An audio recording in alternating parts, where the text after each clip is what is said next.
All right. Boy, that has been a disaster. Trying to get all this. Oh my gosh, what are you doing now with the laptop?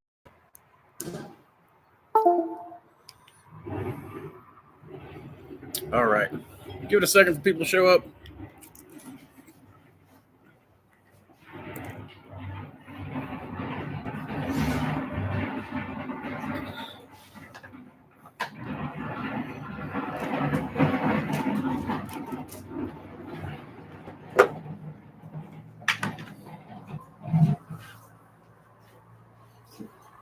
What's going on?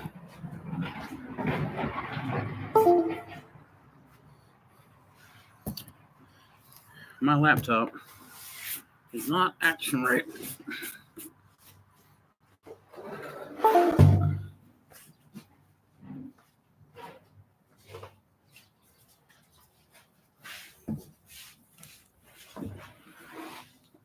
All right. Yo, I am 5HE only one here. She only one here? I assume you meant to hit the T.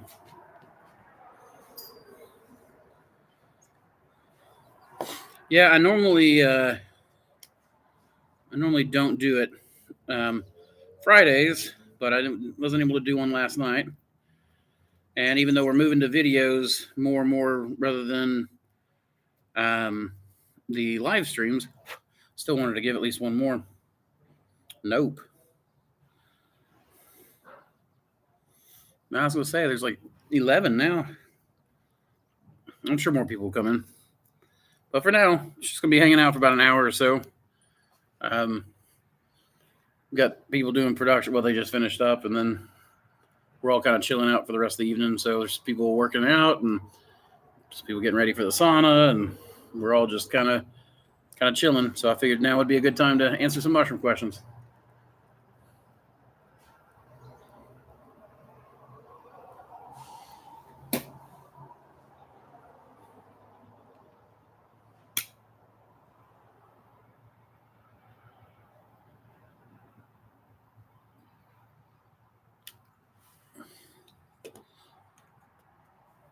So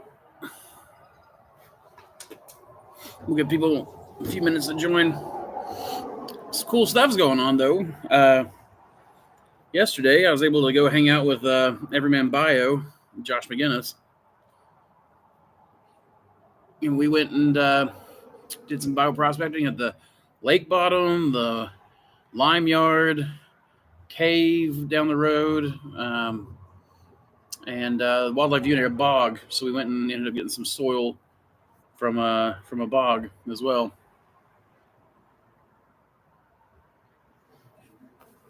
Interesting. I think my chat may be frozen. Let me see what I got here. Nope, there. If it was, it is now no longer.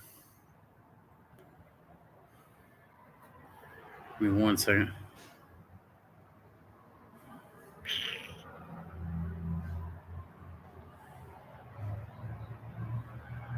Okay. What's up, Ashton? How do you pressure cook your agar? Do you do the same as your LC where you intentionally caramelize the sugars? Yes, I do it the same as I do the LC to caramelize sugars. It's about 45 minutes to an hour. Really just depends on how it goes. If it's looking kind of dirty, then I want to. I don't know. I usually just run it for an hour. I say 45 minutes, but that'd really be like the least I'd run it. Oh, that cave is cool. And we were only in the first chamber. There's a whole nother, much larger chamber, but we didn't take ropes or lights or anything with us. So we're thinking about hitting it again tomorrow and going deeper into the big, large chamber where you can't actually see daylight from.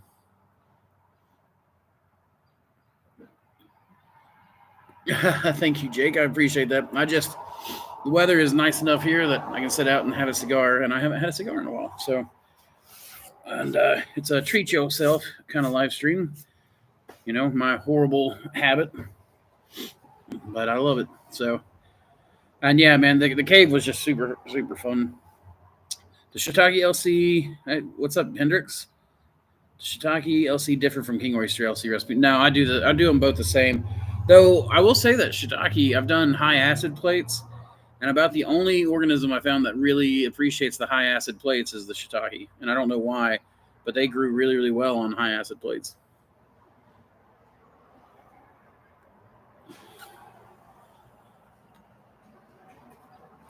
Hi, Andrew. Good to see you. Any tips on preventing oysters from pinning early before fully colonized while incubating 10-pound bags? But the only thing really is to keep them out of light. But even then, some oysters will just fruit in the dark. It's so strain dependent that I don't know anything. Basically, you just got to put oysters in on schedule, whether they're fully grown in or not. That's usually the best way to keep it. Hey, when you get those sauna pots rolling, come let me know. And get them rolling sooner rather than before you finish unloading or whatever. Or you already finished? Okay, thank you.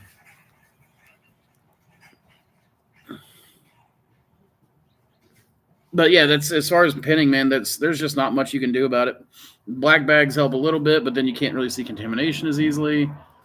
Having a room where the lights get turned off is, a little bit better, but in my opinion. But really, the main thing is that you just kind of have to do them on schedule. That's really the only way. And then let's see. You said something about bats. Would they be hibernating or migrating during this part of the year? Yeah, but they're coming back about right now. Well, we saw a couple in the sky the other night, and they I don't know. It's pretty temperate here, so like sometimes like bats actually will overwinter here sometimes. They definitely migrate. There's definitely some migrating ones, but I was hoping to find some bat droppings in the cave because that would have yielded some really interesting results as far as like microorganisms in their manure. But we didn't find or guano. We didn't really find any of that, but we did find what looked like a bunch of insects that had died in there and then had some sort of molds growing on them.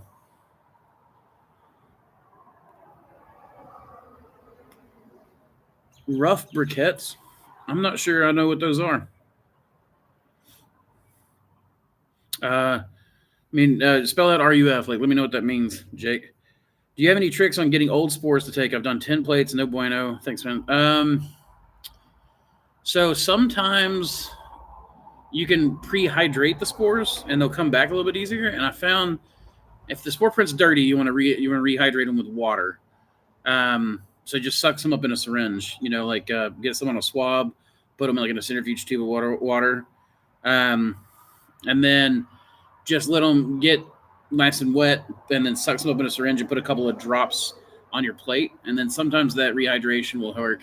Rehydrating with a liquid culture really works, but if your spore print's dirty, your LC that you throw on the plate will be dirty.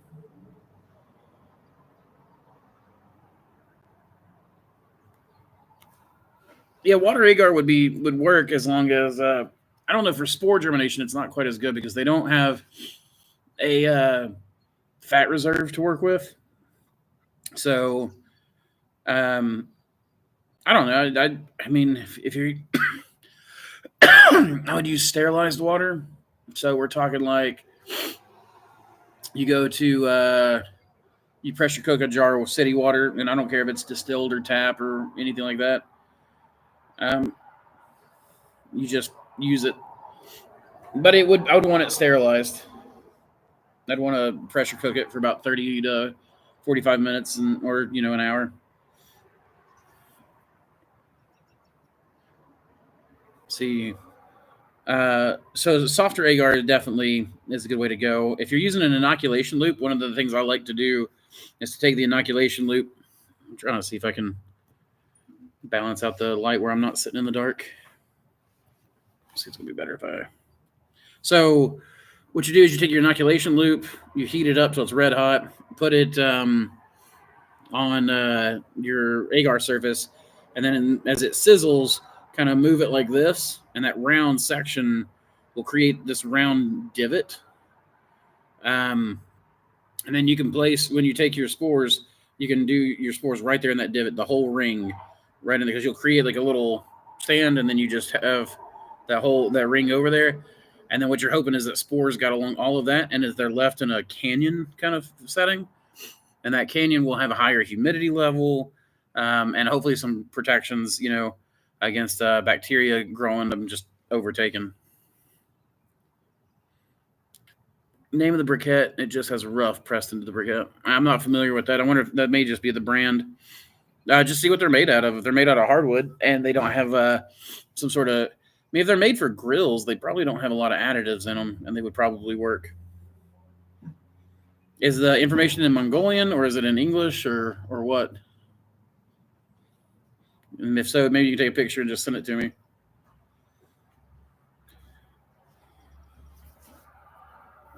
Should you do softer agar?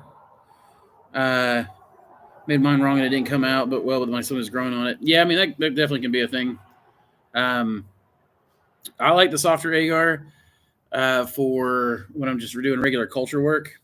But if you're doing like needle work, like I do a lot of needle biopsies, the needle biopsies are better with a firmer agar. So I'll do like 20 grams of agar to 500 milliliters of water when I want to make my needle biopsy. Slants, I also like to make firmer slants because I like to do a lot of needle biopsies straight out of a slant. It saves on how long your slants will last. So, there's different agar recipes that will do different things for you.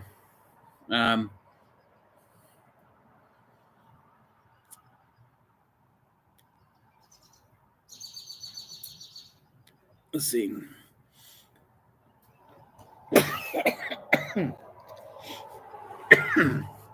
Had a little bit too much there. Black Pearl Kings, topside or fruit, differences in yield, fruiting, cycle time. So, Renee, as far as black pearls, I prefer side fruiting. I prefer side fruiting everything because that's what my room is set up for. As far as like yield, I've seen some people do some really amazing looking bouquets of the top fruited kind, and that's something I do like about the top fruits is that the top fruits make this like bouquet arrangement, right? With that, there's a fair amount of stem, but with black pearls, you want stem. So anything that you want a lot of stem of, I like to top fruit. If there's something I want less stem of, I like to side fruit it. So like our little boy black poplar, I like to side fruit. Sword belt or any of those kind of black poplars. The fat man black poplar, which is a different species, I prefer to top fruit those because I get more stem, and that's I like the stem on those fat mans. So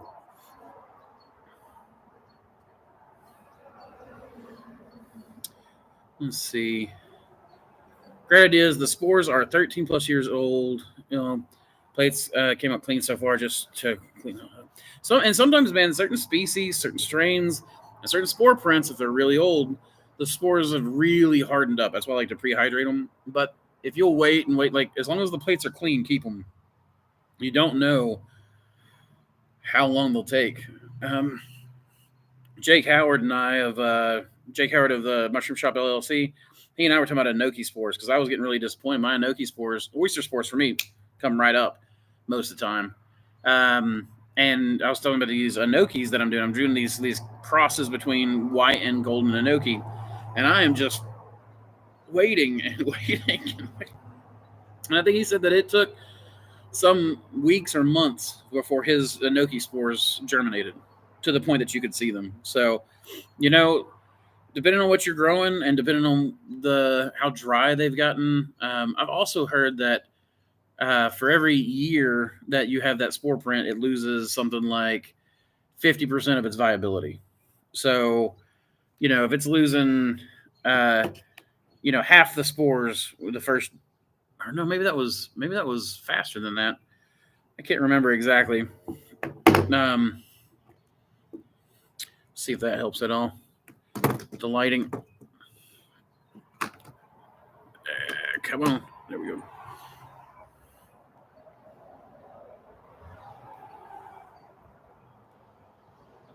It seems to be a French brand that supplies throughout the world hardwoods with no chemicals, additives. It says 1.6 pounds per brick. If it's affordable, I would definitely try it.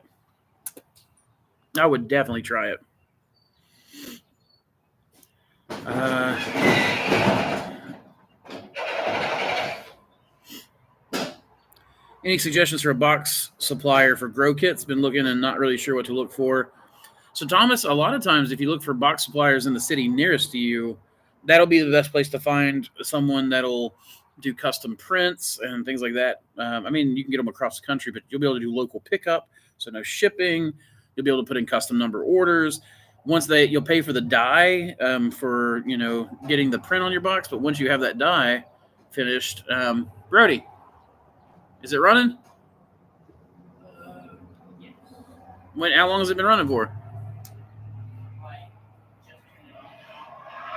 Just now turned it on? Charles said he'd take it from there. What do you mean take it from there? So, I wasn't completely finished, and then came in, and then yesterday I turned them on, I showed him, and then he turned them on. Now he's doing the rest of the stuff.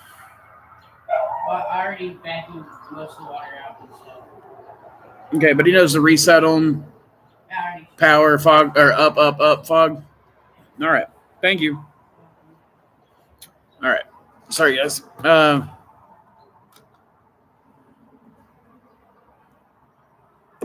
Yo from Ludowici, Georgia. What fell? It was the door, the dock door. They were closing up. There, we finished. I just got back with a load of pellets and oats in the pickup, so they were taking that up through the ramp and around, and then they had just finished and closed that dock door, and it just was loud. So thankfully nothing died. But yeah, Thomas, as far as a box supplier goes, that's the biggest thing is I'd find someone local. So if you look for custom boxes or box manufacturer near me on Google, a lot of times those will just pop right up. I've got one right here in Talbot, and they've offered to do custom printing for me. We're thinking about getting them so that when people order spawn from us, it's got all of our branding on it when it arrives, etc. Yeah. So, hey, cheers from Mexico. Well, hola. What size of fruiting block do you recommend, and how many slits do you make for fruiting? One or a couple? Thanks for your knowledge. It depends on what it is, but for oysters, I like a 12-pound block. Oh, what kind of mushrooms you find me? It's growing on. It's growing on one of these reels. Yeah. That's that is interesting. Usually they won't grow on these reels. Oh, I'll clone that. Thank you. Anyways, I use 12-pound blocks.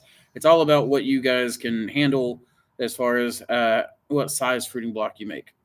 I like 12 pounds just because it fits well for us. Back in the day when we were doing 5 to 6 pound blocks, we were able to cut our labor in half by switching to a 12-pound, that kind of thing.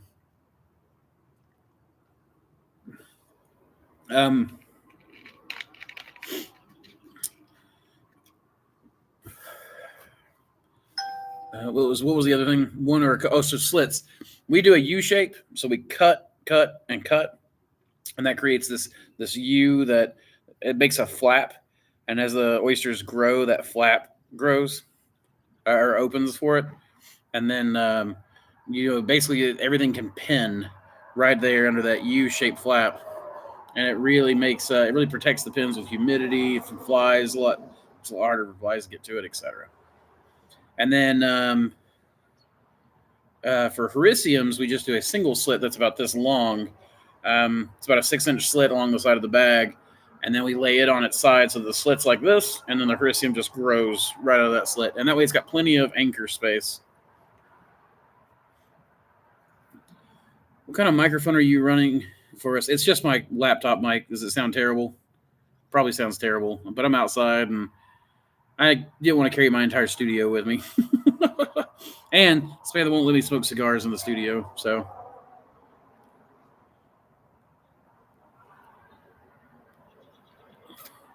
Also, Carlos, about Mexico, we have a large Mexican population here. Well, really, it's just in the town next to us, Morristown.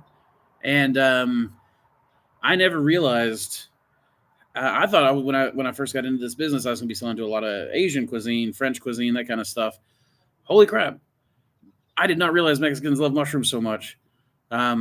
but oh my goodness, going to Facebook Marketplace and selling hongos has been amazing. That's probably like the number one ethnicity I sell to here at the shop. People just come in and they buy them like crazy. And I was like, man, I did not realize it. And Smith and I even went and lived in Mexico for a few months. And I mean, it was north of Mexico. It was very, very north. It was Piedras Negras in just right across the border. So probably not,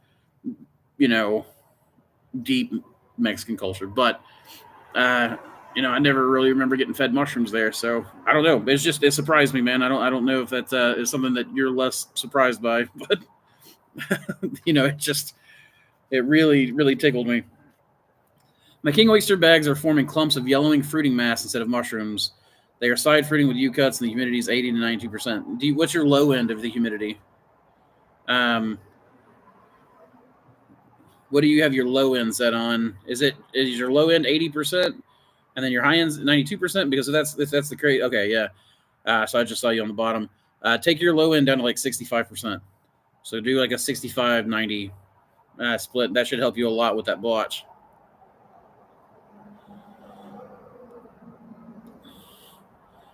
Me, myself, has got a question.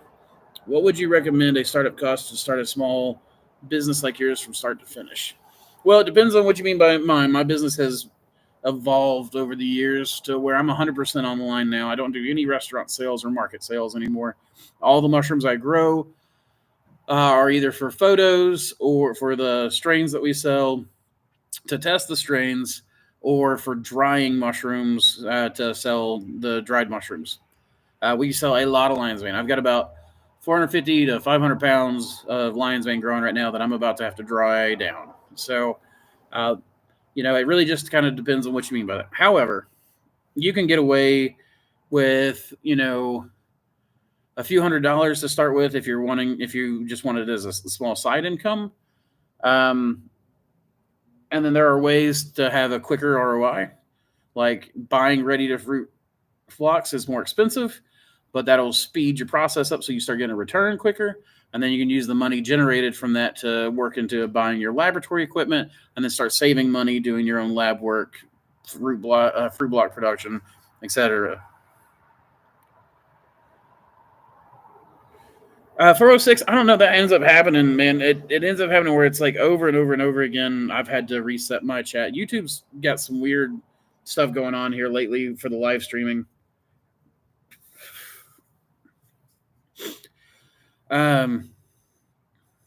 So anyways, as far as startup cost, ideally, and again, do you have a building? Having a building will make a big difference into your startup cost, things like that. So I'm assuming that you have your building taken care of, and you're just talking equipment. Hold on a second. There's about to be a loud truck.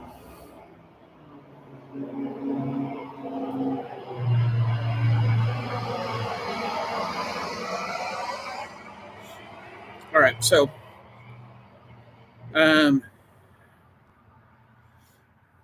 was talking about the cost for a startup. Okay, so the startup cost, $10,000, and you can pretty comfortably, as long as you've got your space, do a lot in the mushroom business. The way I would look at it is, I would go pretty cheap on some things, and then some things I'd go more expensive on. So, just to give you a quick rundown of what I'm thinking. Budget somewhere. If you got a tight budget, get an all-in-one FFU fan filter unit. They're about $1,000. If you can, spend the $2,000 and get a real HEPA filter flow hood. I mean, not a HEPA. They're both HEPA filters. Get a flow hood. And I prefer the horizontal flow hoods to the vertical. They're going to cost you about $2,000 to have a good sized unit that's easy and for production. You can have $2,000. Well, let's say $2,500 and some change will get you typically a 4-bagger. You can definitely build it much cheaper, but I'm assuming that this person, I'm assuming that if they're asking that question that open-ended, they want plug and play pieces. So like $2,000, $2,500 for a Thor bagger, which can make a bag about every 6 seconds or so. So that should never be a bottleneck going forward. And then we have an autoclaves. You know, you can get away with a pressure cooker for like $180, $200, whatever, to make your spawn, and you can spend $600 to $800 to build a pasteurizer, or you can spend 4 or 5 grand to get like a 150-liter autoclave. I love my 150-liter autoclave. I did not start off with that. I used I still am using my pasteurizer. We just loaded Samantha and Charles loaded the pasteurizer tonight, which is a horse trough pasteurizer. So, you know, there's a huge variability, anywhere from like you can get started for a few $100 to getting started for multiple thousands. I mean, you could go through, if you're going to build your own building and do everything the way you want, you could spend $1 million on this. I know someone right now that's considering $1.5 million loan to build out a new op. To be fair, they've been farming for years, so they, you know, that I think that they're probably thinking along the right lines for growing. But what is my opinion on multiple slits for Hericium? I don't really have an opinion. I just like the one easy cut. I've not really tried. If you're talking about for getting smaller fruits, I've seen people do that where they kind of knock 2 or 3 spots to get little like lobes. I'm sure that's a good way to go. I just like the convenience of grabbing the one big fruit and setting it in a box, or setting it into the dehydrator.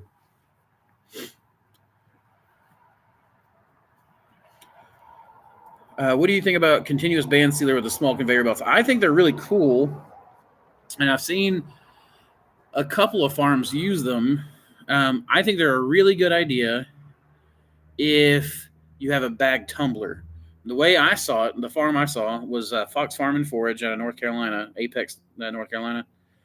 They make their block, inoculate it, squeeze it so that the sub's all busted up, put it on that conveyor belt sealer. It seals with just the spawn sitting on top, you know, and then it falls off the table into a tumbler. The tumbler is tumbling it as it moves down, and then it goes and just falls into a hog bin. At the end, the one person they've got doing lab work picks up the bag, straightens it up, sets it on a shelf. Super easy. So I think they're cool, but they are expensive.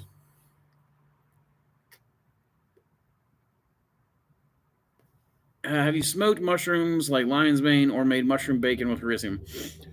I've not done a mushroom bacon where they do the compression of the mycelium or the mushrooms. I have smoked lion's mane. It's kind of crazy. The strain we used, and apparently some strains just do this, they kind of turn green when they're smoked. It's a really weird look. And I really, for the life of me, I've asked Alan Rockefeller about it and several other people, and people are like, nobody seems to have any idea why some lion's mane, or why some Hericium strains turn green like that. But I've definitely smoked them. It's not my favorite smoking mushroom. The texture just does not improve. It's really, I like smoking king oysters, king blues, things like that. No, Blue Ape, I don't have a processor license. As long as I'm not going beyond the drying process, then I don't have to worry about it. So I don't have any experience with that.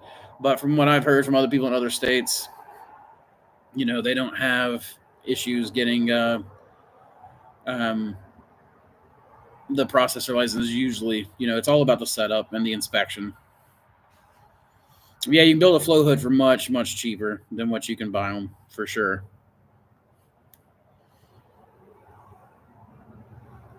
Thanks for the advice of consistency. That really is an important competitive edge, especially when supplying to restaurants. I also keep using American Genetics and American Mentor marketing. What, the Mongolians don't like Mongolian made? They want American made? Come on, man. So you'd be American Genetics, American Mentor, but Mongolian grown. I like that.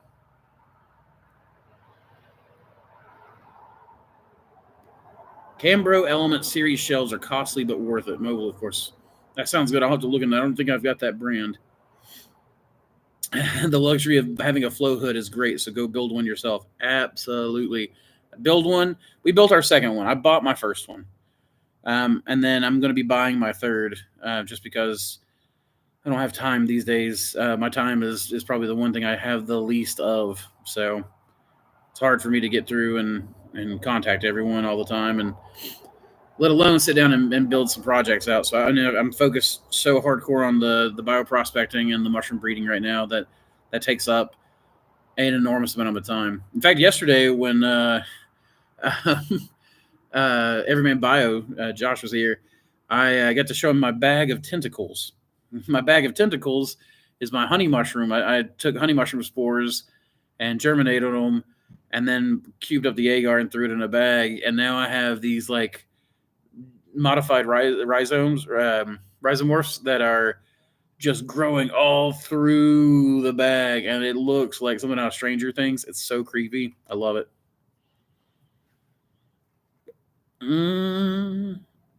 You also do all the sterilization. What kind of soil do I use? Like substrate, I use hardwood, 65% hardwood fuel pellets, 35% oat hulls, and I hydrate to about 58% moisture content, somewhere 58 to 60%. And we don't sterilize everything. We pasteurize probably the vast majority of our fruiting blocks, though a significant number of blocks are being sterilized now. And yeah, it's just I prefer sterilization over pasteurization, but pasteurization is cheaper to start with.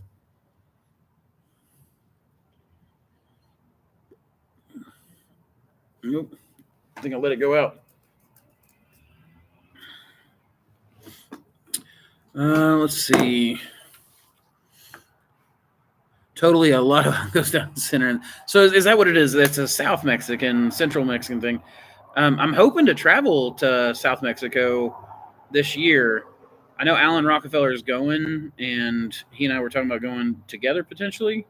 But the trip's not scheduled yet. So if it's conflicting with any of my other travels, I won't be able to go. But I think he's going down like to the cloud rainforests. And I was like, man, I can't pass that up. That sounds too good, too good. Yeah, me. I've definitely me. Yeah, me. That's so weird to say. Me myself. I have considered writing a book. I'd have to take some time off to do it, but I think enough people have asked me about that I think that I could. I mean, I feel kind of weird about it because most of what I've learned from books already, and so I'm not sure that anybody would want to really read my stuff. I mean, I guess what I would be doing is taking the knowledge that I've collected from several different sources and distilling it. Maybe there's some interest in that. Um, I definitely could write some chapters on mushroom breeding. The amount of mushroom breeding and mushroom genetics I've learned over the past year is, I'm not going to say impressive, but I never realized I would learn that much about it when I first got into this. Greetings from Austria. What's up? Wie geht's? I'm just starting out in the mushroom business, and I got a pretty high seller. So I just wanted to ask you if I have to watch out for aspects like stronger humidifiers, air, etc. I don't know. I mean, it depends on what you mean by like higher. The ceiling in my room is 10 or 12 feet, I think. I'm trying to think if I can remember what the actual. It's a 12 by 20 room. I can't remember the ceilings now exactly, and I definitely don't know what it would be like in meters. But the biggest thing for me is if you're working with a tall room and you're going to be stocking the room in a tall way, is to bring in your humidity high and then suck the humidity out high. A lot of people don't like that. A lot of people think that you got to pull from the low part of the room. But if you've got a good amount of airflow coming through, I have never noticed stratification in my room. I've got a CO2 meter now. I monitor my CO2 in different places. I'll go in there and do tests occasionally, and I've never found that CO2 sitting at the bottom. I think the air is moving through my room so fast that I don't have to worry about it. So what I'm really concerned with is getting my humidity in a fog and where it'll go through the room, and as it falls, I want it to be picked back up by the air currents at the end of the room. So that way it stays mixed. That's really the biggest thing for me. Other than that, you want to. What I would do is create a shell in your cellar so that you're not destroying any of the wood or anything in your room. You don't want like large mold growth or anything like that. Oyster mushroom quesadillas is a bestseller. I bet. Oh my gosh, that sounds so good. Ooh. Oh man, I bet Pia Pino would be really good too, like that. It's got a nice dark flavor to it. I don't know if that makes sense. Oh, yeah. I mean, I'm getting you, cats for sure. I hope I answered the question appropriately for you, though. St. Patrick Day smoke. Oh my gosh, is it St. Patrick's Day? I'm glad I'm wearing green. When is St. Patrick's Day? There's no way it's today. Is it?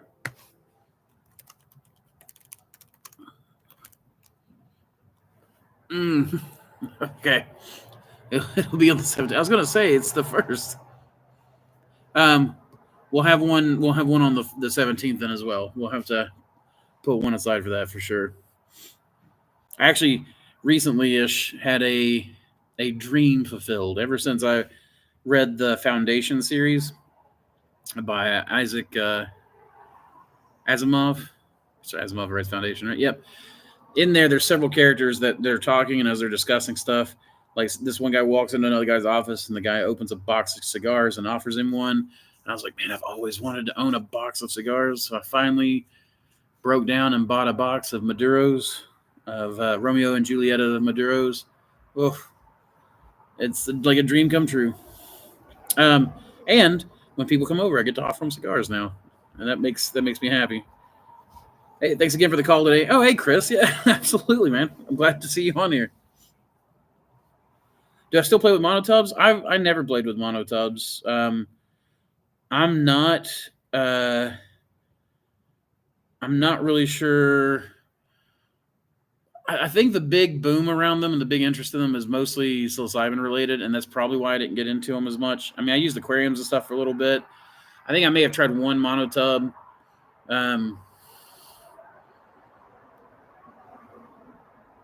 But even then, the one time I grew, the one time I'll admit to growing cubensis for my headache, for my cluster headaches I used to have, I built a water bath incubator where I floated jars in water that was heated by an aquarium heater.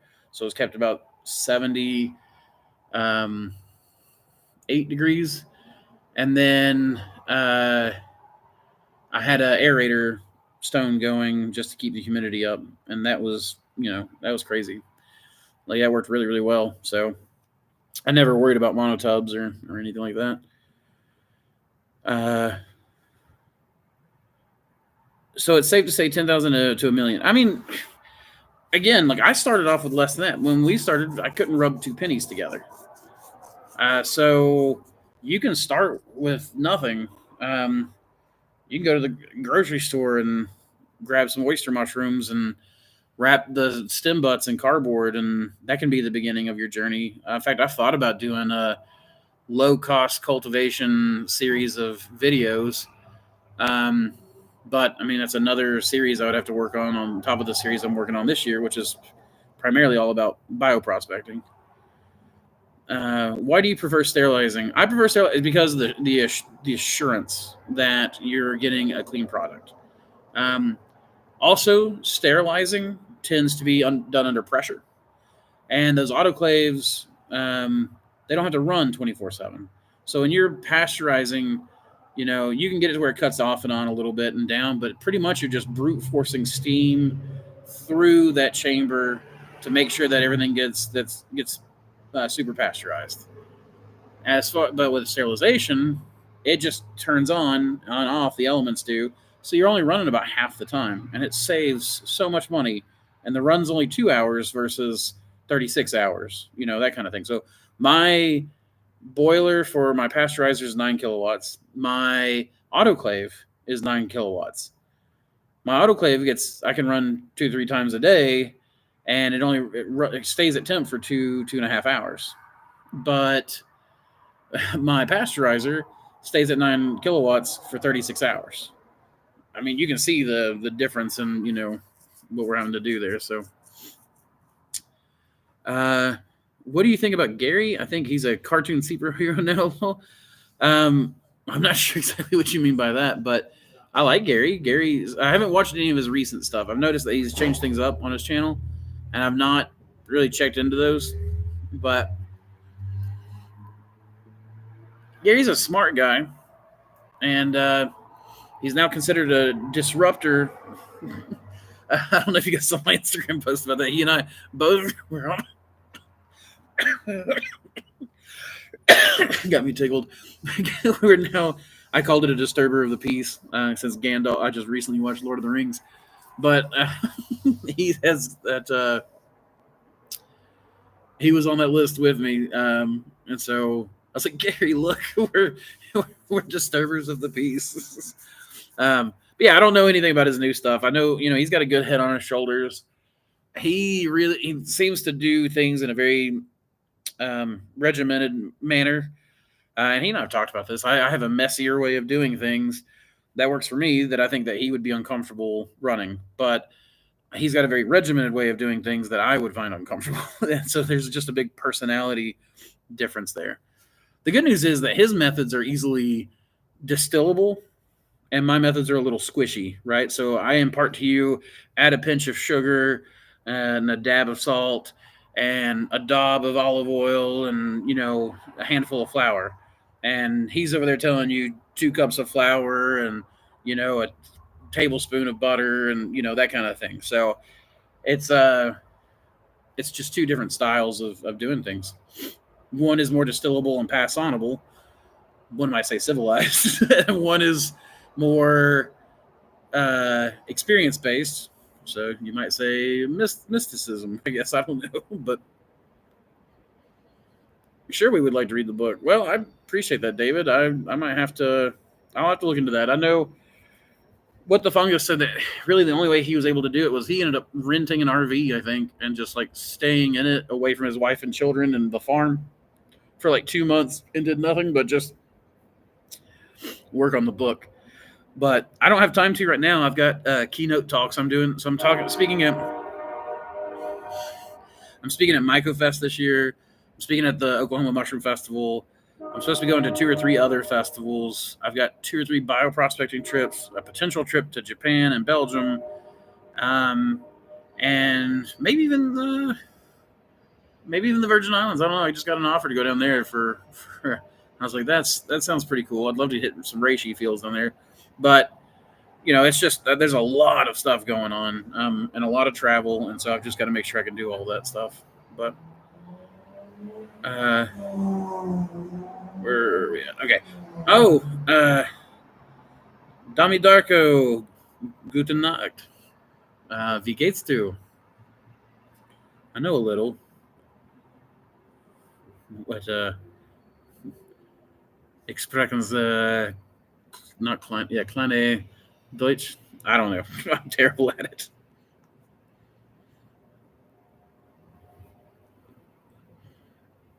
I definitely would buy the book from you. It'll be better hands-on how to start a sort of business like yours. Yeah, I mean, I will definitely consider it, guys. I'll probably make it a priority in the next little bit. Wow. Oh, the street lamp. I think the car triggered the street lamp. Let's see. Yeah, I agree. You might have an easier perspective of getting started. I mean, I do and I don't. Like some people are just really uncomfortable not having amounts. People want to. A lot of times, they'll ask me, "What's the temperature range on this oyster?" And I'm like, "I don't know. It likes warmer temps. Somewhere around 70 degrees." And they're like, "Yeah, but what's the bottom end?" And it's like, I don't think anyone realizes that anyone who's claiming a temperature range for mushrooms is giving you an educated guess. Nobody really knows. It used to be that pinks couldn't grow below 50 degrees, and I've grown pinks down to 40. And so it's not, I don't know. It's like everything's squishier than people would like it to be. So a lot of people give people firm numbers to make them more comfortable, and I think it's better just to have the direct experience and to gain the comfort through experience. Through, we're afraid because it's novel. We're not afraid because it's dangerous. And so, if you go through and learn it through experience, through what's the word I'm really looking for? It's not just experience, through familiarity, right? I have a hypothesis about friendship that it is proximity over time times trauma. So, which is why people that are in foxholes together in war end up having a bond, whether they like each other or not. They develop a friendship, and I have something very similar with that. But it's also true with mushrooms. You develop experience with mushrooms by proximity over time, times mushrooms. I mean, times times times trauma. So trauma bonding, exactly. That's exactly what it is. In fact, Samantha and I talk about that too. About that's basically what our marriage is. It's just early years of just sticking together through trauma until we're like we're so bonded together. There's no way we could separate on it. Oh, but going out again. Okay, where am I at? St. Patty's Day is March 17th. I got married on St. Patty's Day. Nice. That's a good way to remember it. See, September, well, it's usually September 13th. I actually don't know what day it is this year, but usually we have our Scots-Irish Festival here in September. And while I am a good part Irish, I am way more Scots-Irish than I am Irish. And so, I guess that holiday is the one I tend to remember more often than St. Patty's Day, but these days. Though I do like St. Patty's Day. What's your favorite agar blend? So my agar blend is my liquid culture premix, just mixed with kitchen grade agar. That's my favorite blend. Is Dr. Solarian's elixir of mycelial mastery added to agar, 10 grams for every 10 grams. And that's for every 500 milliliters for a standard recipe. 20 grams to 20 grams for 500 milliliters for a needle biopsy or a slant storage.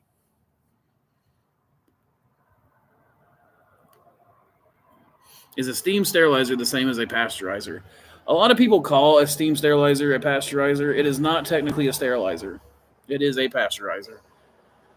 I think the temperatures are technically considered super pasteurization, but super pasteurizations tend to be used more often, like in things like milk and liquids.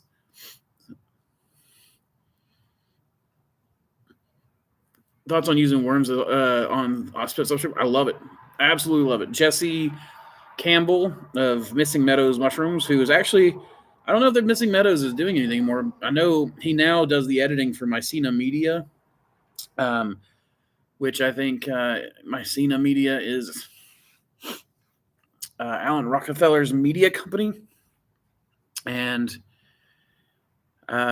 Jesse does the editing for them, but he, for a long time, would do shredded cardboard, shredded newspapers, mixed with his spent blocks, throw the worms in them in these like Sterilite bins, and then just forget about them. And it worked amazing. So I tried it, and it worked great. And now we do it outdoors. I've got all these garden tubs. If it was daylight, I would show you guys. But I've got all these garden tubs just filled full of spent blocks right now, rotting down. And those will be, once they've rotted down, I threw a handful of worms in each one of those, so who knows what the population's at. But I took made stick spawn of wine cap mushrooms, and I threw those in there, and then covered them up with spent substrate, and there it's grown beautifully. So, hey, I love trains too. Like Mossy Creek was a train town. So, in fact, the building that I'm in, the back docks, the old railroad tracks are right there. Because the train used to pull up to this building. It was the old co-op. The train used to pull up to this building and unload directly into the building here. And Mossy Creek was just a rail town on the way to Knoxville, which is why we had so many important those small Civil War battles here. I mean, the Battle of Mossy Creek, Jefferson City used to be called Mossy Creek, the area where I'm at. The Battle of Mossy Creek, I think they said that from Mossy Creek to Straw Plains all the way to Knoxville, Abraham Lincoln had a big map set up in one of the rooms there, and would have like updates every half hour to the map because he was watching the battle in as real time as they possibly could, because it was so important, because they knew the people here were anti-slavery even though we were in the South. So there would be a whole pool of new recruits if they could take the area. But also Knoxville is a distribution hub. There's, a bunch of railways in and out and all that kind of stuff, and it goes through the mountain passes. So yeah, it was I love trains too. I guess because I grew up here in a train town. But what do I think about bottle growing? I think it's great if you've got the infrastructure for it. That's one of the things we want to do in Japan is go tour a bottle farm. So if I get to go, I totally want to take some footage of a bottle farm. I think bottle farms are amazing. But again, if I'm having to hand wash all those bottles, I'm not doing it. It's got to be automated or I'm not going to do it. How many 12-pound bags do you think you can get into a 500-liter blue myco sterilizer? I don't really remember exactly. I remember that their 1,100-liter unit would fit almost as many bags as my 300-gallon pasteurizer would. The 500-liter unit is their medium unit. I was thinking that you could actually get more than 500 liters for less cost if you buy the SH Scientific 150-liter autoclaves. But I have to sit down and redo the math. I don't remember the cost on them actually right now. So it's like you don't have to go home, but you can't stay here. I'm sorry. That must have been from earlier in the chat. What is your favorite variety of mushrooms for logs and easiest, quickest in the Southeast? I mean, if I want to do logs, I like to do shiitake and all the types, but mainly field and forest. Field and forest has got some of the best shiitake genetics that I know of, probably other than Dr. Oman in North Carolina, who has the largest shiitake library apparently in North and South America, something like 800 strains of shiitake.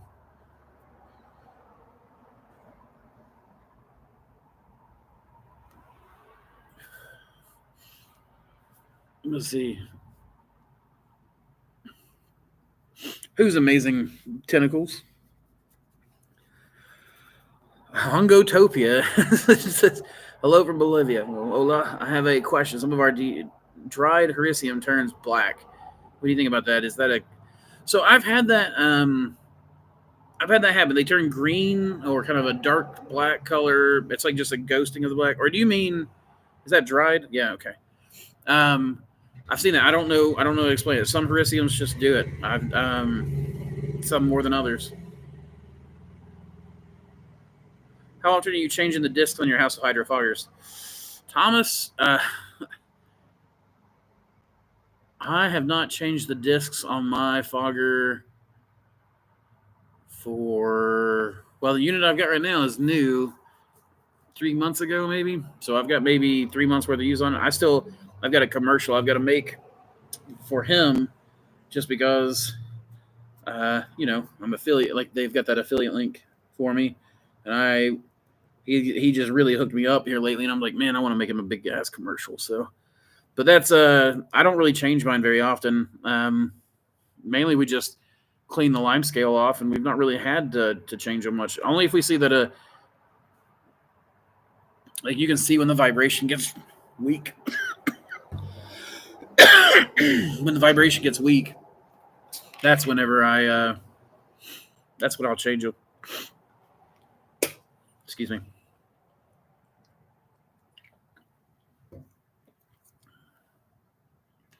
I have not tried Amanita persina. I've not tried any Amanitas. Sorry. I've not tried like Muscaria or Pantheri or any of those. I've tried the Caesar's Amanita. Renee, I've heard good things about sugarcane bag S. I've never used it, so I don't really have any direct experiential opinions on it. Just that I've heard that it works really well and it can really do some good for you.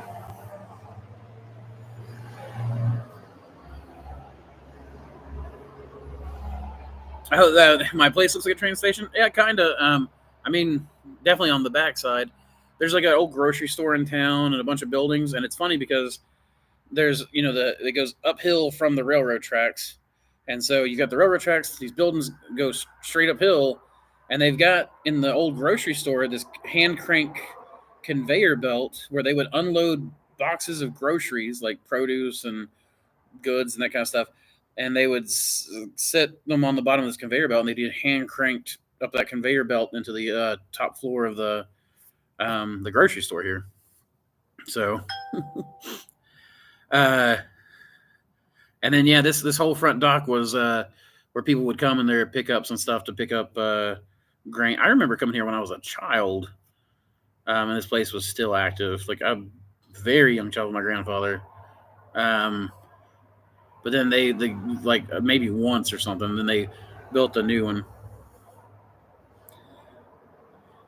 Let's see. Impromptu stream. Oh yeah, kind of impromptu. Definitely wasn't scheduled. if that's what you're asking. We got Doctors Creek and Three Rivers, Swamp Town. Half the county is swamp. Yeah, I mean that's kind of the way it works here. If you watch the Instagram video I put up today, you'll see that we went to the bog. The bog is literally like the lake bottom. If this road right here, I don't know why I'm having such a hard time, but this road right over here to my right is if you take this, it'll take you almost straight to the lake bottom. The road will just end where the lake is, and then people just drive out into the lake bottom, and because the lake's drained right now. And Mossy Creek just turns into this delta, the split off of a bunch of little streams that end up having like a bog, and it's like a flooded wetland in the summertime, and it's full of birds and beaver and all kinds of wildlife. And in fact, I just picked a reishi mushroom there yesterday that I'm going to try to clone later tonight. Well, maybe tomorrow. It's getting late tonight. Enoki's in a bottle. Yeah, Enoki's are the way to go in a bottle for sure. But I mean, I've got some good luck right now with them in bags. How do I get a hold of the doctor with all the shiitake strains? It's Dr. Oman of North Carolina, A&T, I think. So Dr. Omon. That's not his full name. He's Nigerian. It's a much longer name, but everybody calls him Dr. Oman. I've not met him or even talked to him yet. I'm hoping to meet him in April. He's supposed to be coming through with someone who attended my mentorship. They're working for him now and doing research for him. So it's going to be kind of cool because they're hoping to all stop in as a class on their way to do some presentations in Nashville. So I'm hoping that they will get to stop by. But usually, I mean, most university personnel are surprisingly easy to get a hold of. So if you just look up Dr. Oman mushrooms, there's a whole article written about him too. Field and Forest is great, folks. So is North Spore. Gary is cool too. I actually text his personal phone. He's a cool dude and really great person. Yeah, I mean, Gary and I've only had good interactions. And then, yeah, Field and Forest is I think Field and Forest is one of those sleeper businesses. They've got great genetics. They've got great tools.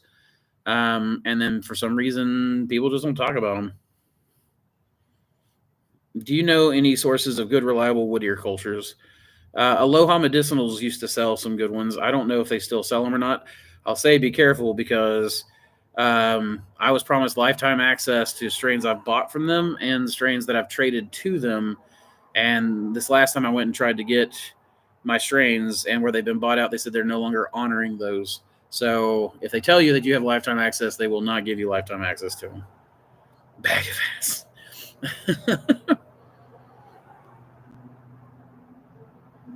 I haven't talked to you yet. Haven't we been talking right here?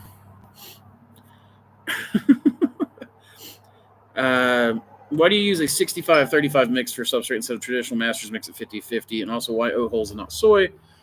Okay.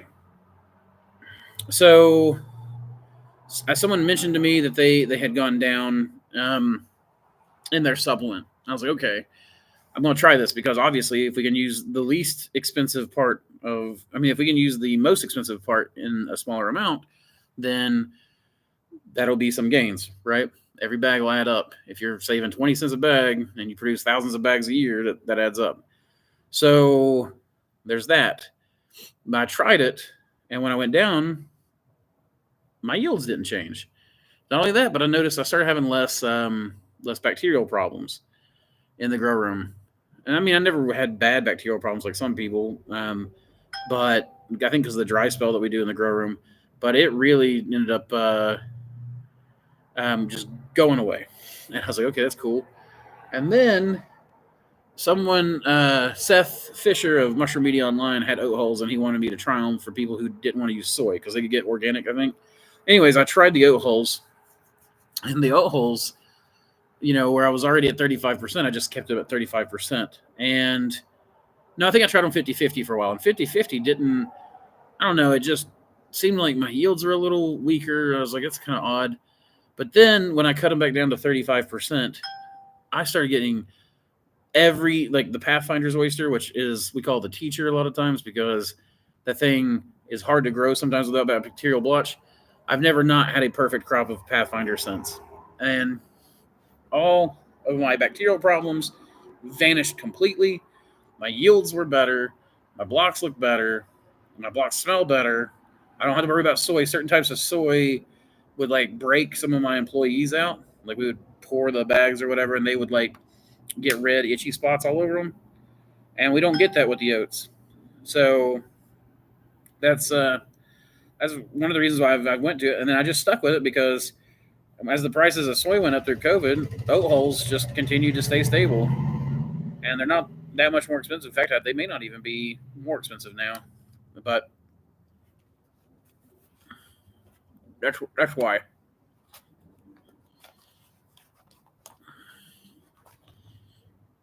Caesars grow here too. Check out me on. I will. I'll look for you, David Morris.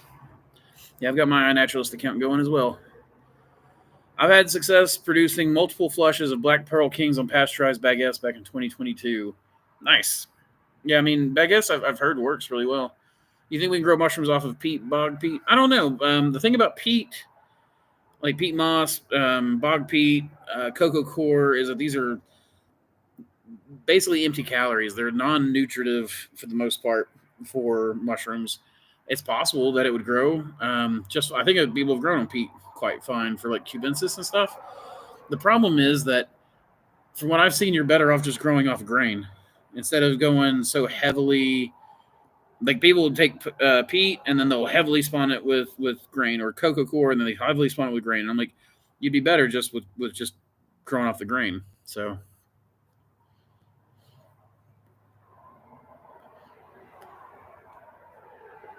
they're very close to me. Who's close to you?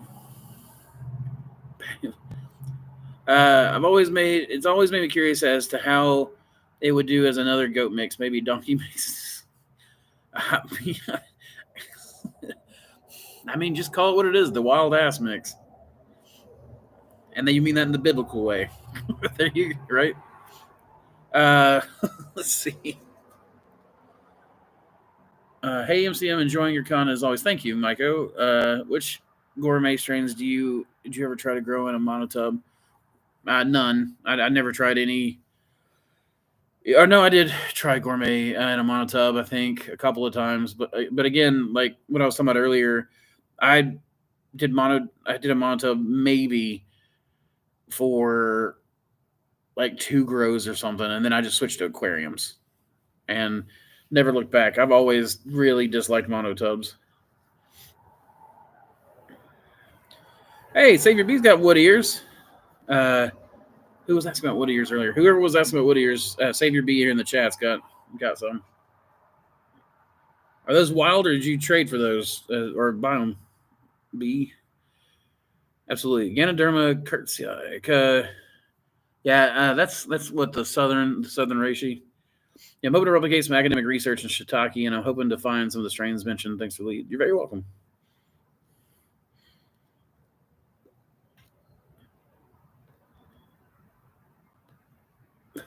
Use blogs.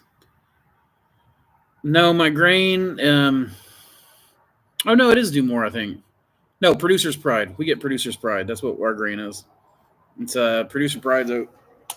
Get it from Tractor Supply. Oats is the yes. I agree. Oats are absolutely, like, it's just all around my favorite agricultural grain. Dr. Oma. Exactly. Dr. Oma. Is that? And A&T. Well, gotcha. Okay. Dr. Oman and A&T. Oh, you're saying that he's near you. Yeah, gotcha. Yeah, I can't wait to meet him. I'm hoping they're going to be on time so that way we get a good couple hours together. Guys, I read his article about his story and his truffles research and termite mushroom research and all this stuff that he's done. He just seems like a very smart dude. So, well, guys, it is an hour in. You do know Doma's live Zoom comes on as soon as you get off. No, I didn't know that. I am getting off right now, but I didn't know Doma was. Shoot, I'm gonna be busy. Dang it! I'm gonna see if I'll get onto Doma's. Is he doing it on YouTube, David, or is he doing it on Instagram? And is he doing it under Magic Myco, or is he doing it under Doma? Doma Nunzio?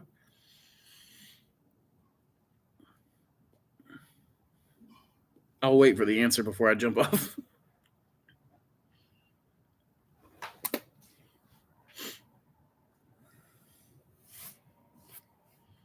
If you haven't already jumped off.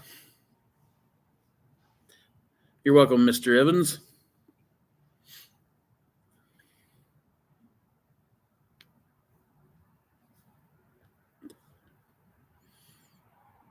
Yes, thank you. Much love to you too.